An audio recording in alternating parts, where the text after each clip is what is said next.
Hi. Another strain upon Jehovah's Witnesses is where a family is divided spiritually, where one mate is a witness and the other is not. What does the Watchtower advise? Do they help and encourage the witness mate to consider and respect their mate's decisions? Do they support the workings of the family to encourage commitment to their shared vows to each other and their children? Do they protect the family arrangement? Or do they assume the worst of the non-JW mate, the non-witness mate? What is Paul's advice to converts to Christianity who have unbelieving mates? I thought we should start by reading that. 1 Corinthians 7, verses 10 to 16. Now to the married I command, yet not I, but the Lord. A wife is not to depart from her husband.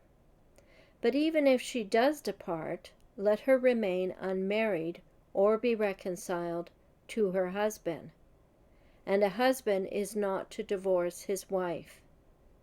But to the rest, I, not the Lord, say, if any brother has a wife who does not believe, and she is willing to live with him, let him not divorce her. And a woman who has a husband who does not believe, if he is willing to live with her, let her not divorce him. For the unbelieving husband is sanctified by the wife, and the unbelieving wife is sanctified by the husband.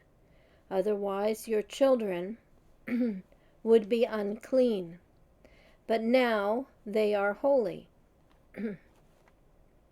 But if the unbeliever departs, let him depart. A brother or a sister is not under bondage in such cases, but God has called us to peace. For how do you know, O wife, whether you will save your husband? Or how do you know, O husband, whether you will save your wife? So I just thought to reflect on Paul's advice to divided homes back in the day when he was a convert to Christianity, and he's advising the church.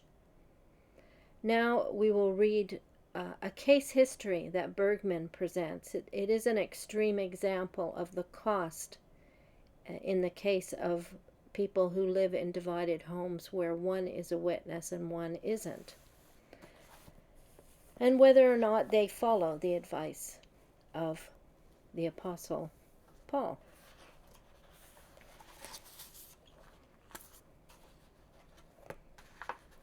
On Saturday, during an exclusive jailhouse interview, Dudley, for the first time ever, told a shocking story of how church members allegedly harassed, hounded, and bothered him, even after his wife and children had moved out of his home to begin their new lives. In this case, the church he's referring to is the Kingdom Hall. In the late 60s, I moved to Bryan County after accepting a job with the U.S. Fish and Wildlife Department, he began. Not long after relocating here, my wife became involved with the Jehovah's Witnesses, even though I tried my very best to discourage any association with them. He said his disapproval of the church was based on two things. I knew that if one of my children were in need of a blood transfusion, which had actually happened before, that my wife, based on what the church preached, would refuse even to save her own life or the life of one of our children. I had 3 daughters, at the time ranging in ages from 2 to 8. Obviously, I was concerned. The other reason that I objected to the organization from the beginning was because of their views concerning the government of this country, of which I was now employed. I wasn't going to allow any organization to teach my own children that their father was working for the devil, he explained. Dudley said he began researching the religion, and I was more and more concerned, shocked by what I was learning about it. The more I learned, the more determined I was that my family should not associate with them. I can only describe what happened during the next almost 20 years as the mind-boggling and miserable experience which culminated in my setting fire to the church. Again, he means the Kingdom Hall. Dudley, who broke down and wept as he attempted to tell his story, said he is not out for revenge. He said he wanted his story told, so it will hopefully give people a better understanding of what I did and why I did it. I believe that if I knew in 1967 what I know now about the Jehovah's Witnesses, that I wouldn't be sitting here in jail today.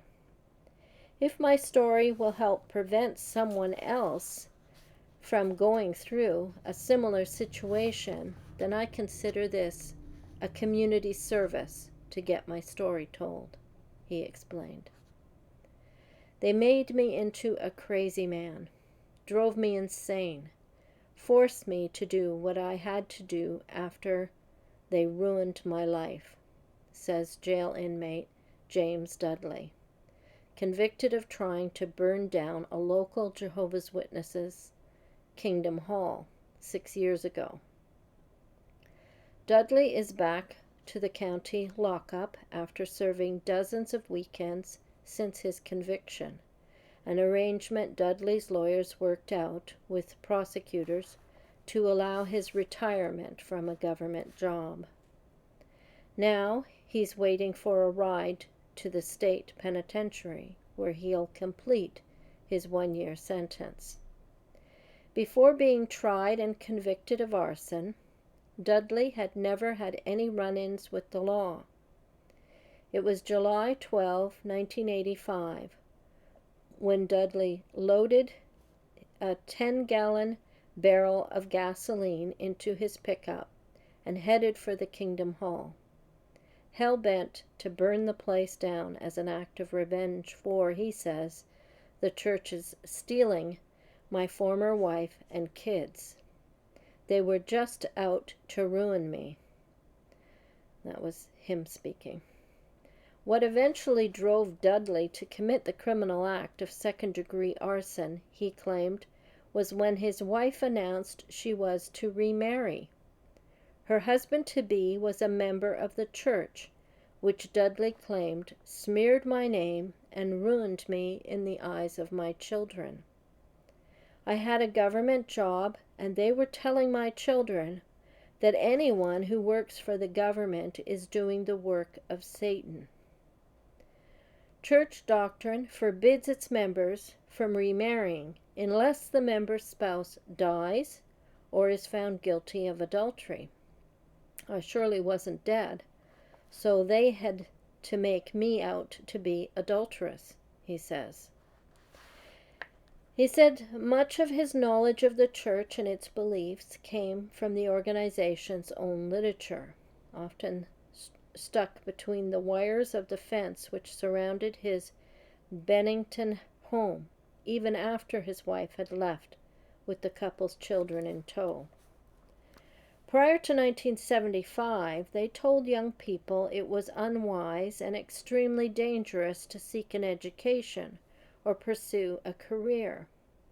They encouraged people to sell their homes and their property and finish out the rest of their lives, or the rest of their days, selling the religion's literature. I saw one of my kids taken out of school because one of the church members told my wife she already had a basic education, and that was all she'd need when the end came.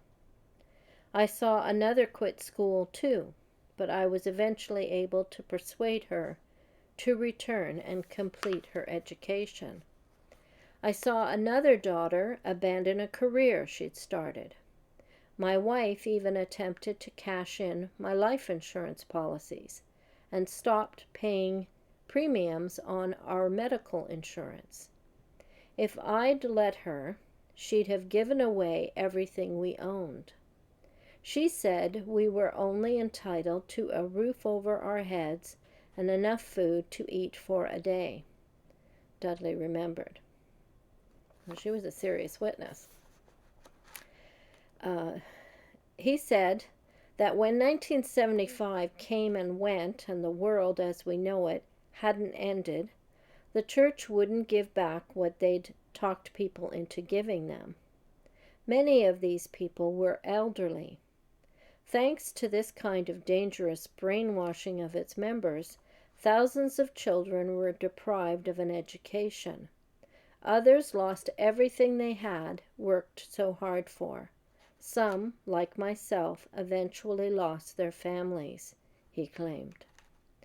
To this day, Dudley says he doesn't regret setting fire to the Kingdom Hall, but explains, "I wasn't myself. I was crazy. They say there were people standing around watching me when I did it. There could have been 100 people there, and I'd probably never noticed them. I was that insane at that time." He said he offered no public apology for what he did, adding, "I think they should be apologizing to me for ruining my life and the life of my wife and children." Dudley still can't remember many of the details of that day, saying much of it remains a fog for him. Dudley, 53, said once his jail time is served, he plans to remarry and move out of the state. Bryan County Sheriff B.J. Moore described Dudley as a good prisoner. He works hard, tries to keep himself busy. He's still very bitter about all that he's been through. Dudley claims that one of his daughters recently told him that his former wife is now on welfare.